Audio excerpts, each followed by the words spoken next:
రెండవ సమూయేలు గ్రంథము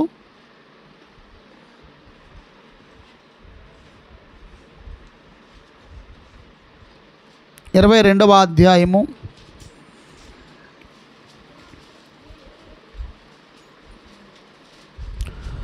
19వ వచనం నుంచి 25వ వచనం వరకు చదువు.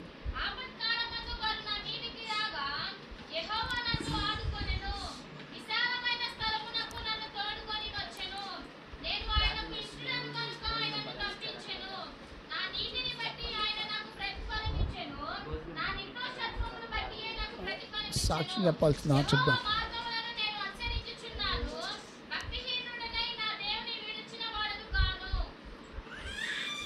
చదువు 25వ వచనం వరకు.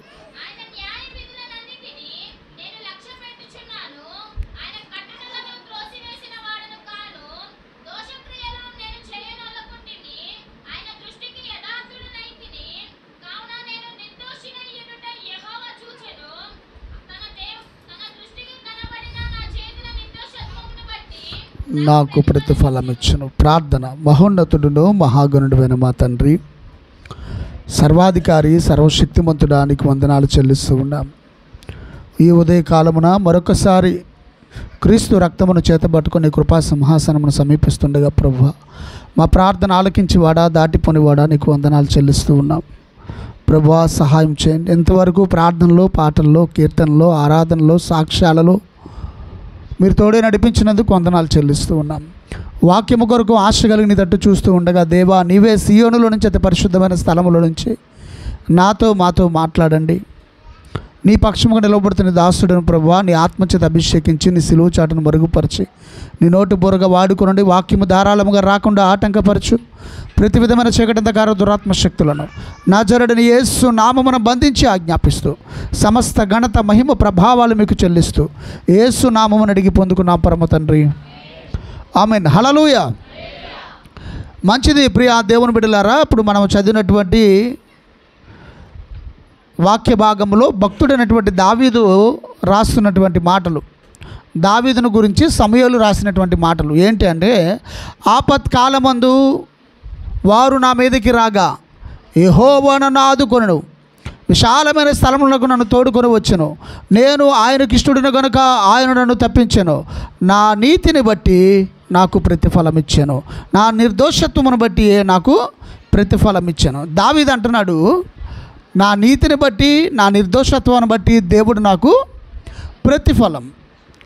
దేవుడు ఎప్పుడు కూడా, మనం చాలాసార్లు మీకు చెప్పాం, మనం దేవునితో వ్యవహరించిన రీతిని బట్టే దేవుడు మనతో వ్యవహరిస్తాడు. మనం దేవుని దగ్గర నడుచుకున్న రీతిని బట్టే దేవుడు మనకి ప్రతిఫలం ఇస్తాడు. దావీదు అంటున్నాడు, నా నీతిని బట్టి, నా యథార్థతను బట్టి దేవుడు నాకు ప్రతిఫలం ఇచ్చాడు. ఏం చేశాడు ఇంతకీ దావీదు ఇక్కడంటే, ఆ 22వ వచనంలో అంటే, యెహోవా మార్గములు నేను అనుసరించుచున్నాను అంటున్నాడు. హల్లెలూయా. దేవుని మార్గాలను దావీదు ఏం చేస్తూ ఉన్నాడు? అనుసరిస్తూ ఉన్నాడు. ఎలాంటి వారి మధ్య? ఆయన న్యాయ విధులను చూడండి ఒకసారి మళ్ళా. భక్తిహీనుడనై నా దేవుడిని నేను విడిచివాడను కాదు అంటే, అక్కడ చాలామంది భక్తిహీనులై దేవుని విడిచిపెడుతున్నప్పటికీ దావీదు దేవుని మార్గములు విడవక ఆయన్ని అనుసరిస్తూ ఉన్నాడు.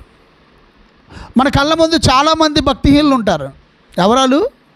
అన్యజనులు కాదు, దేవుణ్ణి ఎరగని వారు కాదు, విగ్రహారాధకులు కాదు, భక్తిహీనులు. భక్తిహీనులు అంటే ఎవరు? సరిపడినంత భక్తి చేయని వారు, దేవుణ్ణి ఎరగని వారు కాదు, ప్రార్థన రానివారు కాదు, పాటలు రానివారు కాదు, ఆరాధన రానివారు కాదు, సంఘ సహవాసం ఎరిగిన వారు కాదు. ఇవన్నీ ఎరిగిన వారే, కానీ వారు సరిగా లేనివారు. అట్టి వారి మధ్యలో, అట్టి వారిని చూస్తూ దావీదు పడిపోకుండా ఏమంటున్నాడంటే, చూడండి ఆ మాట మరలా, నేను యెహోవా మార్గములను నేను అనుసరించుచున్నాను, భక్తిహీనుడనై నా దేవుని విడిచివాడను కాను. కాబట్టి ఇట్టి న్యాయ విధులను బట్టి, ఆయన న్యాయ విధులన్నింటినీ నేను, దేవుడు ఏదైతే కట్టడలు నియమించాడో, దేవుడు ఏదైతే న్యాయ విధులను నియమించాడో వాటన్నిటిని కూడా నేను అనుసరించుచున్నాను. దేవుని మాటను ఎవరు అనుసరిస్తారో, దేవుడి కట్టడను ఎవరైతే అనుసరిస్తారో దేవుడు వారికి ప్రతిఫలము ఖచ్చితంగా ఇస్తాడు, ఖచ్చితంగా ఇస్తాడు. దావీదు జీవితంలో పలు కార్యాలు దేవుడు మనం చూస్తూ వస్తూ ఉంటాం. దేవుడు దావీదును అత్యధికముగా ఆశీర్వదించాడు, అత్యధికముగా వర్ధిల్లింపజేశాడు. శాశ్వతమైన కృపతో దావీదును దేవుడు నింపాడు. గల కారణం ఏంటంటే, ఒకటి, ఆయన యెహోవా మార్గములను ఏం చేస్తూ ఉన్నాడంట? అనుసరిస్తున్నాడు. భక్తిహీనుడై దేవుని విడిచినవాడు కాదు, ఆయన కట్టడలను త్రోసివేసినవాడు కాదు, దోషక్రియలు ఆయన చేయలేదు. కాబట్టి దావీదు దేవుని దృష్టికి ఎలా కనబడుతున్నాడట? నేను దేవుని దృష్టికి యథార్థవంతుడనై, చూడండి, కావున నేను నిర్దోషినై ఉండుట యెహోవా చూచెను, తన దృష్టికి కనబడిన నా చేతుల నిర్దోషత్వమును బట్టి ఆయన నాకు ప్రతిఫలం ఇచ్చెను. హల్లెలూయా.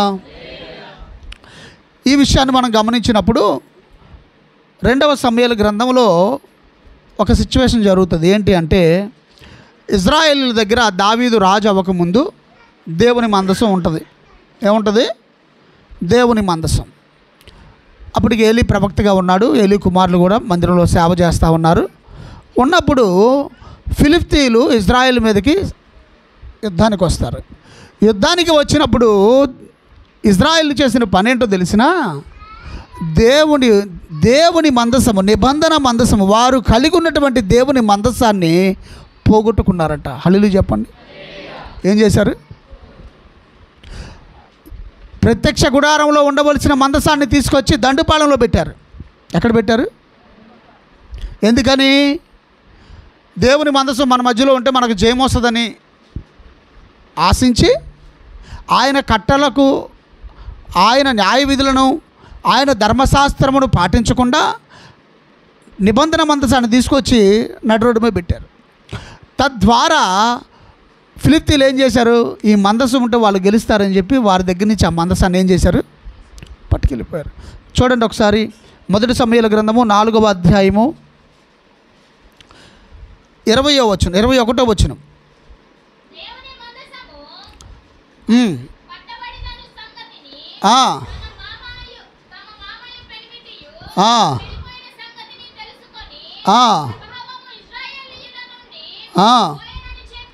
తన బిడ్డకు ఏకాబోదు అని పేరు పెట్టిన ఎవరు? ఈమె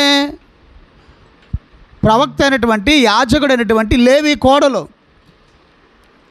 లేవి కోడలు కనుపొద్దులై ఉంది, నిండు గర్భిణిగా ఉంటా ఉంది. ఆ టైంలో యుద్ధం జరుగుతూ ఉంది. ఫిలిష్తీయులు ఇజ్రాయెల్ మీదకి యుద్ధానికి వచ్చారు. యుద్ధాలు జరిగేటప్పుడు మందసాన్ని కాపాడుకోవలసిన వారు వీళ్ళు ఏం చేశారంటే, ప్రత్యక్ష గుడారంలో ఉన్న మందసాన్ని తీసుకొచ్చి బయట పెట్టారు. ఎప్పుడైతే మందసము పట్టబడిందో, ఎప్పుడైతే మందసము దేవుని చేతుల్లోకి వెళ్ళిపోయిందో, వెంటనే వారికి మరణం సంభవించింది. మొదటిగా ఎవరు చనిపోయారు చూడండి? తన మామ అంటే ఎవరు? యాజకుడు. తన పెనిమిటి ఎవరు? పరిచారకులు. వీళ్ళందరూ కూడా చనిపోయి చాలామంది ఇజ్రాయేళ్ళు చనిపోయారు. వారు చేసిన దాన్ని బట్టి వారు అక్కడ ఏం పొందుకున్నారో తెలిసిన? మరణమును పొందుకున్నారు. దేవుని సన్నిధిని మనం ఏం చేయాలో తెలిసిన? కాపాడుకోవాలి. ఏం చేయాలి? కాపాడుకోవాలి.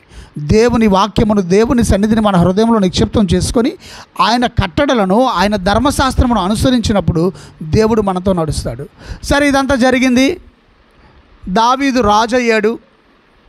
రాజు అవ్వంగానే ఈ మందసం గురించి, మందసం ఉంటే జరిగే విజయాల గురించి, మందసం ఉంటే జరిగే అద్భుతాల గురించి, మందసం ఉంటే జరిగే దేవుని కార్యాల గురించి దావీదు ఎరిగిన వాడై రాజు అవ్వంగానే ఏం చేశాడంటే, ఫిలిష్తీయుల దగ్గర ఉన్నటువంటి ఆ మందసాన్ని మనం తెచ్చుకోవాలని చెప్పి వాక్య క్రమము చొప్పున కాకుండా, ధర్మశాస్త్ర క్రమం చొప్పున కాకుండా, తన దగ్గర ఉన్న కొంతమందిని వెంటబెట్టుకొని వెళ్ళాడు. వెళ్ళి కొత్త బండి ఒకటి చేయించి ఆ మందసాన్ని ఆ కొత్త బండి మీద ఎక్కించి, యాజకులైనటువంటి యాజకుని కుమారులు ఒక ఇద్దరు, వాళ్ళు ఎవరనగా చూడండి ఒకసారి, 2వ సమూయేలు గ్రంథం 6వ అధ్యాయం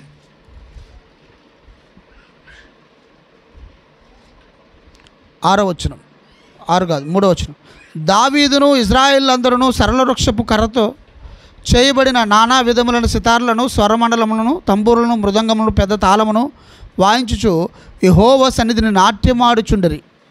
వారు నాకోను కళ్ళము దగ్గరకు వచ్చినప్పుడు ఎడ్ల కాలు జారినందున ఉజ్జా చెయ్యి చాపి దేవుని మందసమును పట్టుకొనగా యెహోవా కోపము ఉజ్జా మీద రగులుకొనెను. అతడు చేసిన తప్పును బట్టి దేవుడు ఆ క్షణమందే అతనిని మొత్తగా అతడు అక్కడికక్కడే దేవుని మందసమునొద్ద పడి చనిపోయాను. హల్లెలూయా. ఎవరు పట్టుకోవాలి? ఎఫోదు ధరించినటువంటి యాజకులే దాన్ని పట్టుకోవాలి. కానీ దావీదు తన దగ్గర ఉన్నటువంటి కొంతమందిని తీసుకెళ్ళి ఆ మందసాన్ని తేడానికి ప్రయత్నించాడు.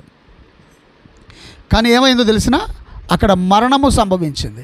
వెంటనే దావీదు భయపడిపోయి ఆ మందసాన్ని అక్కడే దగ్గరలో ఉన్నటువంటి ఒబేదేదు ఇంట్లోనికి తీసుకెళ్ళిపోయాడు. తీసుకెళ్ళి అక్కడ వదిలేసి భయం చేత వచ్చేసాడు. శత్రువులకు మందసం అప్పగించిన ఇశ్రాయేలేమో ఓడిపోయారు, చనిపోయారు. దేవుని ఆజ్ఞను పాటించినటువంటి దావీదు తీసుకెళ్ళినటువంటి ఆ పనివారేమో ఆ మందసాన్ని ముట్టుకొని చనిపోయారు. కానీ జాగ్రత్త కలిగి ఇంట్లోనికి తీసుకొచ్చుకున్నటువంటి ఒబేదేదు కుటుంబాన్ని దేవుడు ఏం చేశాడో తెలిసిన, చూడండి 2 సమూయేలు గ్రంథం 6వ అధ్యాయం 11వ వచనం చదవండి. ఉండగా యెహోవా ఒబేదేదును అతని ఇంటి వారందరినీ ఆశీర్వదించాను. హల్లెలూయా. ఆ మందసం ఎక్కడుండాలి? నీ ఇంట్లో ఉండాలి. మందసం ఎక్కడుండాలి? నీ హృదయం ఉండాలి. ఎప్పుడైతే ఎడ్ల బండి మీద ఉన్నటువంటి ఆ మందసాన్ని తీసుకెళ్ళి ఒబేదేదు ఇంట్లో పెట్టారో, ఒబేదేదేమో అంగీకరించాడో, ఒబేదేదేమో స్వీకరించాడో, ఆ మందసము అతడు ఇంట్లో పెట్టిన కారణాన్ని బట్టి దేవుడు ఒబేదేదేమును ఆశీర్వదించాడంట. ఎన్ని నెలలు ఉందంట ఒబేదేదు ఇంట్లో? 3 నెలలు. బయట పెట్టేసినటువంటి ఇశ్రాయేలీలేమో ఓడిపోయారు. క్రమం లేకుండా తీసుకొచ్చిన దావీదు పనివారేమో చనిపోయారు. ఇంట్లో చేర్చుకున్న ఒబేదేదేమో ఆశీర్వదింపబడ్డాడు. వీళ్ళందరూ ఇశ్రాయేల్ ప్రజలేగా. కానీ ఆయన కట్టడలను, ఆయన నియమములను పాటించేవారు ఖచ్చితంగా ఆశీర్వదింపబడతారు. వెంటనే దావీదుకి ఈ విషయం తెలిసిందంట. ఏ విషయం? చదవండి కింద కంటిన్యూషన్. దేవుని మందసము ఉండుట వలన యెహోవా ఒబేదేదోము ఇంటి వారిని అతనికి కలిగిన దానంతటిని ఆశీర్వదించుచున్నాడనే సంగతి దావీదుకు వినబడగా. ఎవరికి వినబడింది? దావీదు అంటే దేవుడికి ఎందుకు ఇష్టమో తెలిసిన, ఏదైనా మిస్టేక్ జరిగినప్పుడు వెంటనే దాన్ని రెక్టిఫై చేసుకుంటాడు. మందసం రావాలి, ఆశీర్వాదం రావాలి. నేను తెత్తేనేమో నా పనోడు చచ్చిపోయాడు, ఒబేదేదోము ఇంట్లో వస్తేనేమో ఆయనేమో ఆశీర్వదింపబడ్డాడు. ఎక్కడ జరిగింది అని రెక్టిఫై చేసుకొని మరలా ఆ మందసాన్ని తేడానికి వెళ్ళాడంట. హల్లెలూయా చెప్పండి గట్టిగా.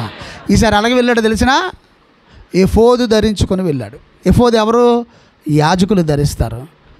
వాక్య క్రమం ప్రకారంగా ఎఫోదు ధరించుకొని కొంతమందిని పనివారిని సిద్ధపరచుకొని, యాజకులను సిద్ధపరచుకొని, వాయిద్యములు వాయించి వారిని సిద్ధపరచుకొని వెళ్ళి ఒబేదేదు ఇంట్లో మందసం వస్తూ ఉండగా ఆ మందసం ఎదుట నాట్యం చేస్తూ ప్రభువును గణపరుస్తూ వస్తూ ఉన్నాడు. ఎఫోదు లేకుండా ముందు తెచ్చారు, చనిపోయారు. అది తెలుసుకున్న దావీదు మరలా రెక్టిఫై చేసుకొని ఎఫోదును ధరించుకొని మందసాన్ని తాడానికి వెళ్ళినప్పుడు వస్తూ ఉంటే ఆ మందసము, ఆ ఎఫోదు ఆయన మీద ఉండడం బట్టి, దేవుని ఆత్మ అతని మీద దిగి రావడం బట్టి దావీదు నాట్యం ఆడుతుంటే వాళ్ళ ఆవిడ చూసి బాగా ఫీల్ అయ్యిందంట. ఏమైంది? ఎందుకు?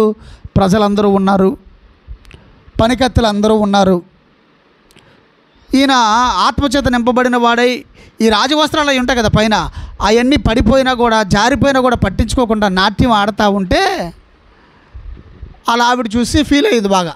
బాగా ఫీల్ అయ్యి, ఏంది రాజు అయి ఉండి ఎట్ట గెంతున్నాడు ఏంటి, ఇట్ట చేస్తున్నాడు ఏంది, ఊరికి దేవుడు అనుకుంటే అక్కడికి గెంతున్నాడు అనేది మనసులో అనుకుంది. ఈయన వెళ్ళాడు, మందసాన్ని తీసుకెళ్ళాడు, అక్కడ పెట్టాడు, దహన బలులు అర్పించాడు. అక్కడికి వచ్చినటువంటి వాళ్ళందరికీ పలహారాలన్నీ పంచేసి తిరిగి ఇంటికి వస్తున్నప్పుడు దావీదు భార్య దావీదు ఇలాగంటుంది. ఏమని అంటుంది చూడండి ఒకసారి.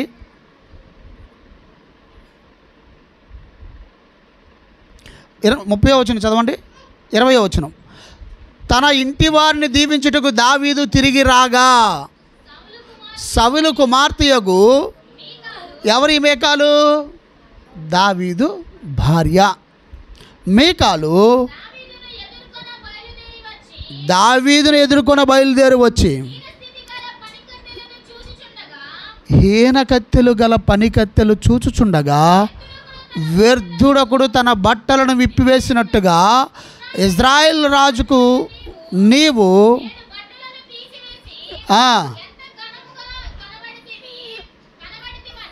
అపహాస్యము చేసినందున ఏం చేసిందంట? మందసాన్ని మోసుకొస్తున్నాడు, ఎఫోద్ ధరించుకున్నాడు. దేవుని ఆత్మ దావీదు మీదకి వచ్చింది. దేవుని ఆత్మ దావీదు మీదకి రాగానే దావీదు మహిమర్చిపోయి నాట్యం చేస్తూ దేవుని గణపరుస్తూ దేవుని మహిమపరుస్తూ వస్తూ ఉన్నాడు.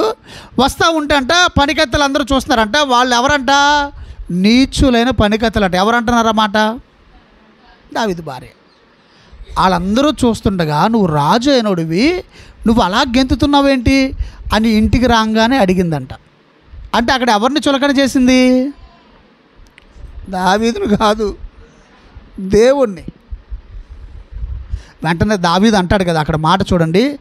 దావీదు నీ తండ్రి, నేను చదువుతాను, నీ తండ్రిని అతని సంతతిని విసర్జించి ఇశ్రాయేలులను తన జనుల మీద నన్ను అధిపతిగా నియమించుటకై నన్ను ఏర్పరచుకున్న యెహోవా సన్నిధిని నేను అలాగూ చేసి తిని, యెహోవా సన్నిధిని నేను ఆట ఆడి తిని, ఇంతకంటే మరి ఎక్కువగా నేను తృణీకరింపబడినా నా దృష్టికి నేను అల్పుడునైనా నీవు చెప్పిన పనికత్తెల దృష్టికి గనుడునైనగుదున మీకాలతో అని ఏమన్నాడంట? నేను ఇంకా అవమానింపబడలేదు, నన్ను ఎవరు తృణీకరించినా పర్లేదు, కానీ నా దేవుణ్ణి నేను గణపరుస్తానని చెప్పి దావీదు తన ముఖం మీద చెప్పాడంట. చూడండి అక్కడ, నా దృష్టికి నేను అల్పుడునైనా నీవు చెప్పిన పనికెత్తెల దృష్టికి గనుడుదనగుదును అనుకొని మీ కాళ్ళతో అనను. మరణము వరకు సౌలు కుమార్తెకు మేకాలు పిల్లలను కనకై ఉండెను. ఎందుకు? ఏం చేసిందామా? దేవుణ్ణి మహిమపరిచే వ్యక్తిని తృణీకరించింది. ఎప్పుడైతే దేవుణ్ణి మహిమపరిచే వ్యక్తిని తృణీకరించిందో దావీదేమల్లదు, కానీ దేవుడు ఆమెకు ఏం చేశాడో తెలిసిన? పిల్లలు లేకుండా చేశాడు. కానీ దావీదుని ఏం చేశాడో తెలుసా? యెహోవా నలుదిక్కుల అతని శత్రువుల మీద అతనికి విజయం ఇచ్చి అతనికి నెమ్మది కలుగు చేశాను. హల్లెలూయా. ఎప్పుడైతే మనము దేవుని కట్టడలకు లోబడుతున్నామో, దేవుని వాక్యానికి లోబడుతున్నామో, దేవుని మందసాన్ని మనం కలిగి ఉన్నామో, మన శత్రువులు ఎదుట దేవుడు మన తలపైకి ఎత్తుతాడు. హల్లెలూయా. అలా ఆవిడ ఫీల్ అయిందనో లేకపోతే చుట్టూ వారు ఫీల్ అయ్యారనో దావీదు ఫీల్ అవ్వలేదు. దేవుని గణపరిచాడు, దేవుని నాట్యమాడాడు. దేవుణ్ణి గణపరచడానికి ఇంకా నేను అవమానించబడినా నేను రెడీ అని ఎప్పుడైతే అన్నాడో దేవుడు ఆ మాటను తీసుకొని అతను చేసిన క్రియను బట్టి దేవుడు దావీదుకి ఇచ్చిన ప్రతిఫలం ఏంటో తెలిసిన? చదవండి. యెహోవా నలుదిక్కుల అతని శత్రువుల మీద అతనికి విజయం ఇచ్చి అతనికి నెమ్మది కలుగు చేసిన తర్వాత కాపురముండి పిలువనంపి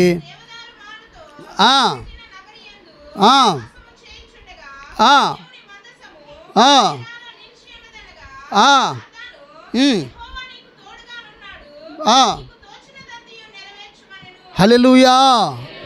ఎప్పుడైతే దావీదు దేవుని కట్టడలను నెరవేర్తించాడో, దేవుని ఆజ్ఞానుసారముగా ఎఫోదు ధరించుకొని దేవుని మందసాన్ని తీసుకొని వచ్చాడు. ఇంతకుముందు ఎఫోదు లేకుండా తీసుకొచ్చాడు, ఇప్పుడు ఎఫోదును ధరించుకొని తీసుకొచ్చాడు. ఎప్పుడైతే దేవుని వాగ్దానానికి దేవుని వాక్యానికి లోబడ్డాడో దేవుడు దావీదును ఆశీర్వదించడం మొదలుపెట్టాడు. ఆశీర్వదించడం అంటే మామూలు కాదంట. అతని శత్రువులందరినీ ఏం చేశాడంట? నలుదిక్కుల అతని శత్రువుల మీద అతనికి విజయం అనుగ్రహించను. హల్లెలూయా, హల్లెలూయా. అదే దావీదు అంటున్నాడు, నా నీతికి తగినట్లుగా, నా నిర్దోషత్వమును తగినట్లుగా దేవుడు నాకు ప్రతిఫలం ఇచ్చాడు. హల్లెలూయా. అందుకే ఇదే మాట అంటాడు. అదే 31వ చూడండి ఒకసారి, మొదటి సమూయేలు గ్రంథము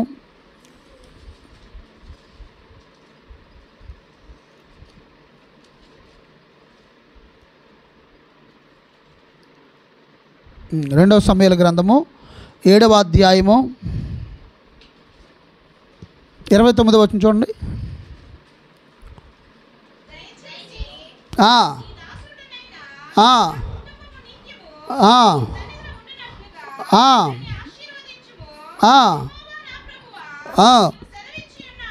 ఆ, ఆ.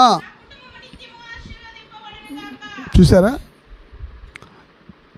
మందసాన్ని పోగొట్టుకున్న ఇశ్రాయేలు ప్రజలేమో మరణమైపోయారు. మందసాన్ని మరలా దేవుని వాక్యానుసారంగా ఎఫోదును ధరించుకొని తీసుకొచ్చినటువంటి దావీదునేమో దేవుడు ఏం చేశాడంట? ఆశీర్వదించాడు. మనము దేవుని ఎదుట ఎంత కరెక్ట్గా ఉంటామో, వాక్యానికి లోబడతామో, ఆ మందసం అనేటువంటి వాక్యాన్ని మన గుండెల్లో మోస్తామో, దేవుడు మనల్ని హెచ్చించి మన శత్రువుల ఎదుట మనల్ని దేవుడు దీవించడం ప్రారంభిస్తాడు. అదే దావీదు ఇక్కడ 22వ అధ్యాయంలో అంటున్నాడు కదా. మరలా రండి 22వ అధ్యాయానికి, 2వ సమూయేలు గ్రంథం 22వ.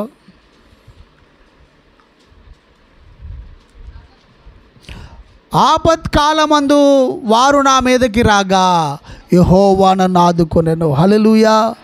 ఎందుకు? దావీదు దేవుని కట్టడలకు లోబడి దీవించబడ్డాడో, సౌలు అదే కట్టడలకు వెనుదిరిగి ఓడిపోయాడు. నువ్వు ఎలా ఉంటావు? నువ్వు దేవునికి ఎంత లోబడతావో, దేవుని విషయం ఎంత తగ్గించుకుంటావో, దేవుని విషయమై దేవుని వాక్యాన్ని గుండెల్లో ఎంత మోస్తావో, దేవుడు నిన్ను అంతగా హెచ్చిస్తాడు. ప్రబలిపోయారు. దావీదుకు చుట్టూ ఉన్న వాళ్ళందరూ ఎవరు తెలిసినా శత్రువులే, ఇంక్లూడింగ్ తన భార్యతో సహా.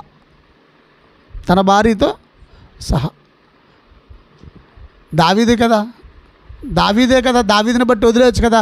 దావీదు మీద తిరుగుబాటు చేసినటువంటి దావీదు భార్య అయిన మేకాలను కూడా దేవుడు ఏం చేయలేదు. కారణం ఏంటో తెలిసిన? దావీదు అందుకన్నాడు కదా, నేను ఆయనకి ఇష్టడన్న కనుక. చదవండి ఆ మాట అక్కడ ఉంది, ఇందాక మనం చదువుకున్నాం. 20వ వచనం, నేను ఆయనకి ఇష్టడును గనుక ఆయన నన్ను తప్పించెను. హల్లెలూయా. ఎప్పుడైతే మనం దేవునికి విలువివ్వడం ప్రారంభిస్తామో, దేవుని మాటను బట్టి మనం తగ్గిపోతామో, దేవుని మాటను బట్టి మనం నడుస్తామో, దేవునికి మనం ఎలా అయిపోతామో తెలిసినా ఇష్టలమైపోతామంట. ఈ మాట బైబిల్లో కొద్దిమంది గురించే రాయబడింది. ఏ మాట? ఆయనకి ఇష్టడు, ఆయనకు ప్రియమైన వాడని. ఎవరి గురించి రాయబడింది? దావీదు గురించి. అతడు నాకు ఇష్టడైన మనస్సుడు. ఇంకెవరి గురించి రాయబడింది? దానియేలు గురించి. ఏమని? అతడు నాకు బహు ప్రియుడు. ఇంకెవరి గురించి రాయబడింది? యేసు ప్రభు గురించి రాయబడింది.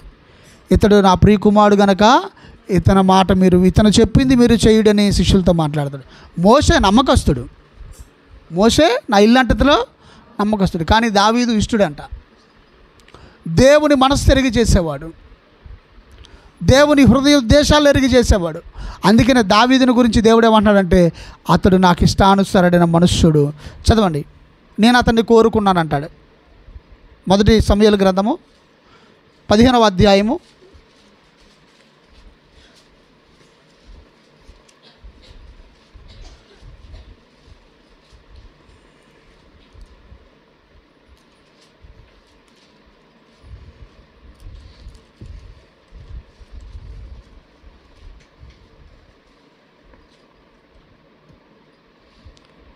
16వ అధ్యాయము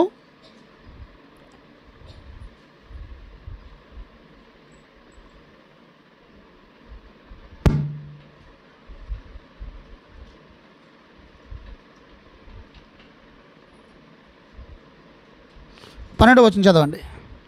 అతడు వాడిని పిలువనంపించి లోపలికి తోడుకొని వచ్చెను. అతడు ఎర్రనివాడును, చక్కని నేత్రములు గలవాడును, చూచుటకు సుందరమైన వాడై ఉండెను. అతడు రాగానే నేను కోరుకున్నవాడు ఇతడే. హల్లెలూయా, హల్లెలూయా. దేవుని కట్టడలకు, దేవుని న్యాయ విధులకు, దేవుని క్రమాలకు, లేదంటే ఆయన మార్గాలు అనుసరించే వారిని దేవుడు ఏం చేస్తాడంట? కోరుకుంటాడు. హల్లెలూయా. మనుషులు మనల్ని కోరుకోవచ్చు, కోరుకోకపోవచ్చు, నథింగ్. వాళ్ళు మనల్ని కోరుకుంటే మనకు దండగా, దేవుడు మనకు కోరుకుంటే మనకు పండగ. దేవుడు మనల్ని కోరుకోవాలి. ఎప్పుడైతే దావీదును దేవుడు కోరుకున్నాడో, దేవుడు ఏర్పాటు చేసుకున్నాడో, దావీదు ఆయన మార్గాలను అనుసరించాడో, దావీదు చుట్టూ కూడా ఏం చేశాడంట? నెమ్మదిని కలుగు చేశాడు. వారి శత్రువులు ఎదుటి నెమ్మదిని కలుగు చేసి అతని రాజ్యమును విస్తరింపజేశాడు. దేవుడు కలుగు చేసిన నెమ్మదిని బట్టి ఆయన రాత్రి పడుకొని అంటాడు, నాతాను భాష గారిని పిలిపించి, అయ్యా నేను దేవునికి మందిరం కడదాం అనుకుంటున్నాను అంటాడు. ఏమన్నాడంట? చదవండి, ఆ కంటిన్యూషన్ చదవండి. 22 చదువు. అది అక్కడ కాదు, ఇక్కడ 22వ అధ్యాయం 2వ సమూయేలు గ్రంథము.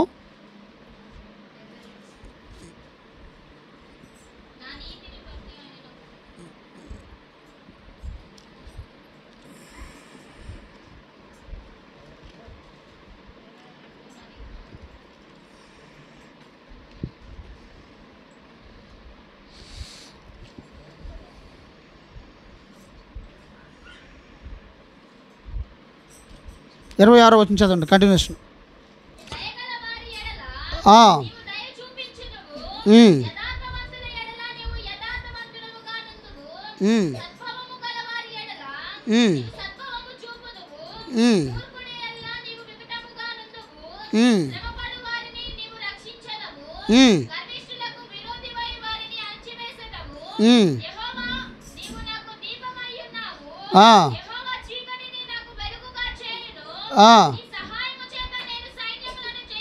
హల్లెలూయా.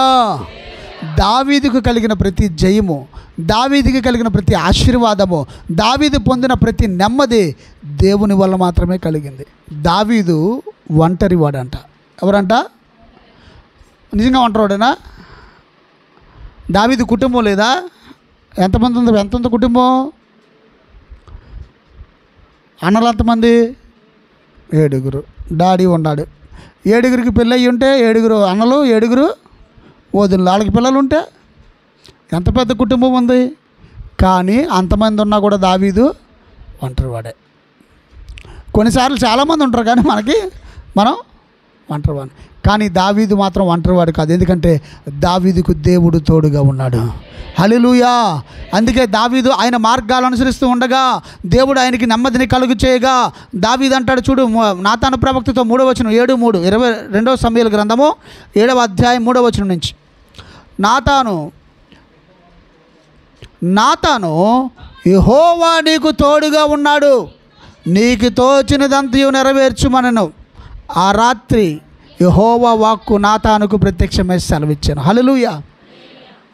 చూడండి అక్కడ. కాబట్టి ఈరోజు మనము దేవుని ఎదుట నడిచిన దాన్ని బట్టి దేవుడు మనకు ప్రతిఫలము ఇస్తాడు. మందసాన్ని పోగొట్టుకున్న ఇశ్రాయేలీలు ఏమైపోయారంట? ఓడిపోయారు, మరణాన్ని స్వతంత్రించుకున్నారు. అదే మందసాన్ని ఇంట్లో పెట్టుకున్న ఒబేదేదు కుటుంబం ఏమైందంట? ఆశీర్వదింపబడింది. అదే మందసాన్ని క్రమంగా తీసుకెళ్ళిన దావీదు ఏమయ్యాడంట? అతని శత్రువులు అందరి దగ్గర దేవుడు జయమును అనుగ్రహించాడు. ఈరోజు దేవుని వాక్యం అనే మందసాన్ని, దేవుని సన్నిధి అనే మందసాన్ని ఎప్పుడైతే మనం దాన్ని క్రమముగా మనలో మోస్తామో, మనం దాన్ని పట్టుకెళ్తామో, దాన్ని మనం ఘనపరుస్తామో, ఆ మందసమే నిన్ను అత్యధికముగా ఆశీర్వదింపజేస్తుంది. ఆ మందసమే శత్రువుల గుండెల్లో భయాన్ని కలుగు చేస్తుంది. ఆ మందసమే శత్రువుల చేతిలో నుంచి నిన్ను విడిపిస్తుంది.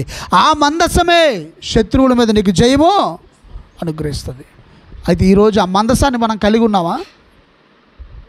ఏముంది మందసం అంటే? ఎవరు? క్రొత్త నిబంధన మందసం ఎవరు? యేసుక్రీస్తు ప్రభువు. మందసంలో ఏమున్నాయి? మందసంలో ఎన్నున్నాయి? మందసంలో ఏమున్నాయి? ఎన్నున్నాయి? 3 వస్తువులు ఉన్నాయి. ఏంటి ఆ వస్తువులు? మన్నా గల పాత్ర, రెండోది అహరోను చిగురించిన చేతికర్ర, ఉత్తికర్ర కాదు అది, చిగురించిన కర్ర.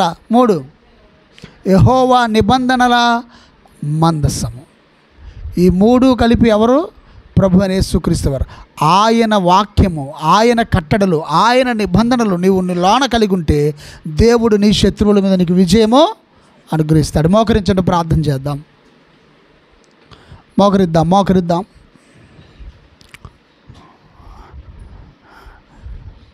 ఒకటే మందసము. వారు చేసిన దాన్ని బట్టి వారికి ప్రతిఫలం వచ్చింది. బయట పెట్టేసుకున్నటువంటి ఇశ్రాయేలు ప్రజలేమో ఓడిపోయారు. శత్రువులకు అప్పగించిన ఇశ్రాయేలు ప్రజలేమో మరణమైపోయారు.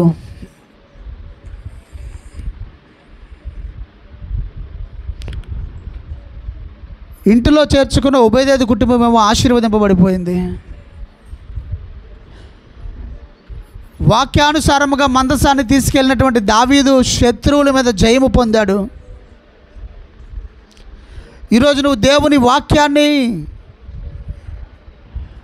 వాక్యం అనే మందసాన్ని, ప్రార్థన అనే మందసాన్ని, దేవుని కట్టడలను, దేవుని న్యాయ విధులను, దేవుని చట్టాన్ని నువ్వు పాటిస్తే నీ శత్రువుల మీద విజయం అనుగ్రహించేవాడు ఆయన. నీ నలు దిశలా నెమ్మదిని కలుగు చేస్తాడు ఆయన. అయ్యా, నా నీతిని బట్టి, నా నిర్దోషత్వం బట్టి నువ్వు నాకు ప్రతిఫలం ఇచ్చావంటున్నాడు దావీదు. చాలామంది అంటారు కదా, వాళ్ళు అలాగున్నారు, వీళ్ళు ఇలాగున్నారు, నేనెందుకు అలాగుండాలి? నువ్వు అలాగుంటే నీకు రావాల్సిన ఫలం నీకు వస్తుంది. దావీదేమో దేవుణ్ణి గణపరచడానికి ఎంతగానో తగ్గిపోయాడు. మేకాలు మాత్రం అపహసించింది. ఆ పనికత్తెల ఎదుట అపహసించింది దావీదుని. దావీదేమో గొడ్రాలు అయిపోయింది, మేకాలేమో గొడ్రాలు అయిపోయింది. దావీదేమో దీవించబడిన వాడు అయిపోయాడు, ఆశీర్వదింపబడిన వాడు అయిపోయాడు. శత్రువుల మీద విజయం వచ్చింది. తనకు మరొక భార్యనిచ్చాడు, తన ద్వారా కుమారుడినిచ్చాడు. ఆ కుమారుడిని మరలా రాజుగా చేశాడు. దేవుణ్ణి గణపరిచిన దావీదు దీవించబడితే, దేవుణ్ణి గణపరిచిన దావీదుని అవమానించినటువంటి, గుర్తుపెట్టుకోండి, దేవుణ్ణి గణపరిచిన దావీదును అవమానించిన మేకాలు గొడ్రాలైపోయింది. దేవుణ్ణి గణపరిచిన దావీదేమో అంతకంతకు ప్రబలిపోయాడు. నువ్వు దేవుని గణపరచు, నిన్ను హీనపరచు వారి మీద నీకు జయమిస్తాడు దేవుడు. నువ్వు దేవుణ్ణి గణపరచు, నిన్ను చులకన చేసిన వారి మీద జయమిస్తాడు దేవుడు నీకు. నువ్వు దేవుణ్ణి మహిమపరచు, నువ్వెక్కడ తలదించుకున్నావో, ఎక్కడ తృణీకరింపబడ్డావో, ఎక్కడ ఓటమి పాలయ్యావో అదే స్థలములో దేవుడు నీకు జయమిస్తాడు. నువ్వు పాటించాల్సిందంతా ఆయన శాసనములను, ఆయన నియమ నిబంధనలను, ఆయన కట్టడలను. దావీదు అంటున్నాడు కదా, అయ్యా నేను న్యాయ విధులను విడిచిపెట్టలేదు, ఇదిగో నేను చెడుతరముగా నేను ఉండలేదు, ఇదిగో నేను న్యాయ విధులు నేను పాటించాను, ఇదిగో నాకు తగిన ప్రతిఫలం నువ్వు నాకు ఇచ్చావు అంటున్నాడు దావీదు. నేను ఆయనకి ఇష్టడిని గనక ఆయన నన్ను తప్పించను, ఆపత్కాలమందు మొర్రపెట్టగా ఆయన నన్ను తప్పించనని దావీదు చెప్తున్న సాక్ష్యం నీ జీవితంలో, నా జీవితంలో, మనందరి జీవితాల్లో ఉండాలి. మనము దేవునితో వ్యవహరించే తీరుని బట్టి దేవుడు మనతో వ్యవహరిస్తాడు. ప్రియులరా, ఈరోజు ఆ మందసాన్ని కలిగి ఉన్నావా? ఆ మందసాన్ని కలిగి ఉన్నావా? నీవు మందసాన్ని నువ్వు కలిగి ఉంటే, ఆ మందసము ఉండాల్సిన స్థలంలో ఉంటే నువ్వు శత్రువుకు భయపడాల్సిన పనే లేదు. చదువు, ప్రార్థన చేద్దాం. నోరు తెరుద్దామా, నోరు తెరుద్దామా, నోరు తెరుద్దామా. వాక్యం అనే మందసము యేసయ్యా, వాక్యం అనే మందసము యేసయ్యా, దేవుని ధర్మశాస్త్రం అనే మందసము యేసయ్యా, దేవుని కట్టడలనే మందసము యేసయ్యా. ఆయన మందసం అంటే ఏం లేదు, ఆయన వాక్యానికి నువ్వు లోబడ్డమే, ఆయన మాటకు లోబడి తగ్గడమే. అదే నువ్వు మందసాన్ని కాపాడుకోవడం. ఎప్పుడైతే మందసాన్ని నువ్వు జాగ్రత్త చేసుకుంటావో ఆ మందసము నీకు విజయాన్ని కలుగు చేస్తుంది, ఆ మందసము నిన్ను ఆశీర్వదిస్తుంది, ఆ మందసము నిన్ను హెచ్చిస్తుంది. వెత్తబడిన వాక్యం నిమిత్తము ఆత్మప్రేరణ కలిగిన వారిని ఒకరు ప్రార్థన చేయండి.